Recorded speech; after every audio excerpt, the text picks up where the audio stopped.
Wall Street Bets, once thought an uncoordinated horde of gambling smooth brains, has suddenly synchronized.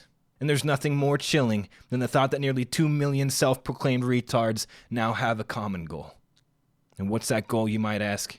It's to keep all hands and feet inside the rocket as they launched GameStop stock to the moon. They have realized with enough coordinated buying, they can put fear into the hearts of institutional traders and make them second-guess their shorts and buy to close them in an autism-inspired panic. Our rocket fuel. Welcome aboard. Wall Street Bets, GameStop, retards. It's pretty confusing, right? Does it make you feel dumb, stupid, or dumb?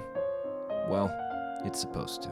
Wall Street Bets loves using confusing terms to make you think only they can do what they do. Or even better, for you to just leave them the fuck alone. So, here's me in a bubble bath to explain. So basically, Wall Street Bets is this subreddit filled with poor people trying to become rich in the stock market, okay, with the inevitable outcome of becoming poorer. They usually do this by trading somewhat risky derivatives called options. And if you go visit that subreddit, the text is so ripe with autism it actually makes your ears bleed. But lately, they've kind of blossomed into something a little bit more intimidating. You see, they've realized that they can manipulate the market somewhat.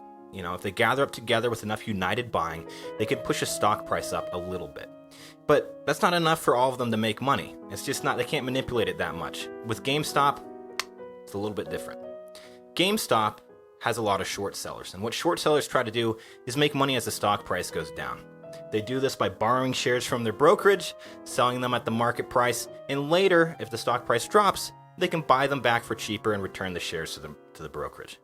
And overall, they'll keep the difference as a profit. And there are a lot of these guys, like a lot of these guys. 130% of the outstanding shares are sold short. It's actually possible to have more shares sold short than actually exist, because when people sell shares short, there's buyers that buy them from them. And then the brokerage can borrow those shares again and give them to more short sellers. And it goes in this little cycle where you can have 100%, 200%, 1,000% of the shares sold short. Right now, it's at 138%. Thank you, Eric. A lot of these short sellers are institutional traders, and there's a lot of them. And what Wall Street Bets has realized with the help of Jim Cramer is that if they gather together and buy in unison, they can push the stock price up a little bit. And what happens? Well, some short sellers are going to buy to close their positions in a panic to limit losses. What does that cause? It causes the stock price to rise further, causing more short sellers to buy in a panic, and causing the stock price to rise further again. And this cycle loops over and over, pushing the stock price up further and further and further, to the point where it's almost not even Wall Street Bets doing it, it's the short sellers just panicking, buying their shares over and over. This is called a short squeeze, and this is exactly what's happening on GameStop. I think that actually covers it. Wall Street Bets had the power to start the short squeeze, but didn't know until Jim Cramer had said this. David, that's Wall Street Bets is probably more powerful than any single investment firm right now. Don't laugh. They're pushing GME. How's GME doing? And you're laughing. I am giving you the story of a lifetime. GME to get that one going. Carl, I think we got to get Jim off Reddit or whatever it is. I am just saying that there are different streams of knowledge coming into this market. And I would prefer the knowledge to come from firms that have studied things and understand. But these new buyers are simply, David, they're not interested in what we consciously think is what matters. If Wall Street Bets was the match, and short sellers were the kerosene-soaked rags, then Jim Cramer was the atomic bomb with the drunk president holding his finger over the button. It was at that moment, in that dumb news clip with that stupid look on Jim's face, that Wall Street Bets realized they can make GameStop's stock price launch into the stratosphere. And he was right. Jim Cramer was the bane of Wall Street Bets' existence. Just a never-ending punchline to the same old joke. But once Jim Cramer got on TV and instilled a sense of power into Wall Street Bets, the laughing stopped. They all got diamond hands. All of them. The frenzy buying commenced. Forget the girlfriend. Forget the wife. Forget rent or food. It's now or never. Buy using margin. Buy using your kid's college fund. Buy until every single institutional investor is either long GME or long rope. As if Jim Cramer wasn't enough motivation, Citron Research, a bunch of gay bears to be frank, announced they were short GME. Here's Andrew Left, the gayest bear they have. NPD is the gold standard when it comes to gaming reports. On January 14th, they put out their analysis of what December looked like in the video game season. Hardware sales had their best month ever, up 23% year over year. Over that time, GameStop was down 9%. Now understand, this is with physical locations. Forget about all the future, what they're going to lose to downloading and streaming. Their physical locations were actually down during the best month. They were losing to Amazon, Best Buy, Target, and Walmart. And the reason why? Because people are not going in to exchange their old discs anymore or old games for new games. That model has become dead and antiquated, and that was a cornerstone of GME. So with those numbers that we saw come out of NPD, it shows that before they might even try to turn the company around, their current business is just drowning. You cannot argue against that. But what poor Andrew doesn't realize is that no one's buying because they love video games or mall retailers. They're buying because fuck you. Retail traders have taken one up the keister a million times as institutional traders hunted stops or manipulated markets. But with GME, the tides have turned.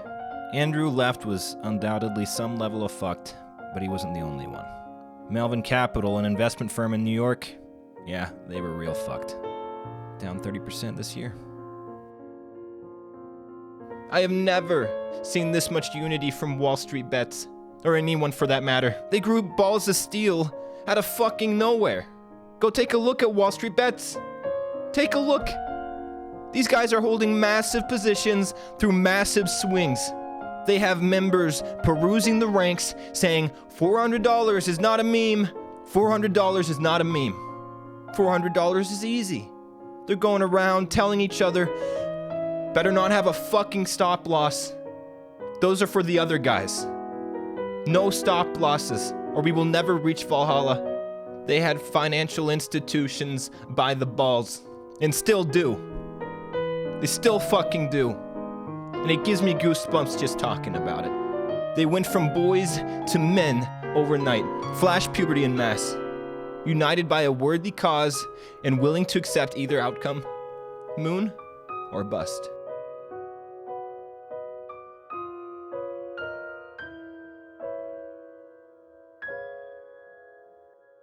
So what's the ending to this story? Well, there isn't one. It's being written right now. The fate of each smooth brain, the fate of each institutional trader is like an Etch-a-Sketch being engraved across a stock chart in real time. Will you take a part in this story? Will you weigh the risk versus reward? Some people say that stock markets only go up. Others say what goes up must come down. It's going to crash, but let your winners run. It's a gamble, but scared money don't make money. It's overvalued, but the stock market does what it wants. You'll hear both sides. Ultimately, it's your divine lotus of existence that must choose between being a part of history or being just another fry cook. Yes, it'll come crashing down. It always does. And people will get hurt. But, like a dear friend of mine once said, no guts, no glory.